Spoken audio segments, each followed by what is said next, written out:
నందేమో నాన్నకి సింహం నీ అమ్మకి వాహనమై ఉండలేదా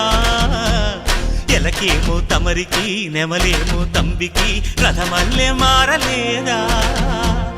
పలుజాతుల భిన్నత్వం కనిపిస్తున్నా కలిసుంటూ ఏకత్వం బోధిస్తున్నా ఎందుకు మాకి హింసావాదం ఎదిగేటందుకు అది ఆటంకం నేర్పడం మాకు సోదర భావం మార్పులు మాలో కలిగేలా ఇవ్వు భరోసా గం గణపతి గం గణపతి గం గం గం గం గం గం గణపతి జై జై గణేశ జై కొడత గణేశ జయములిప్పు బొజ్జ గణేశ హై హై గణేశ అడిగేస్తా గణేశ అభయమిప్పు బుజ్జి గణేశ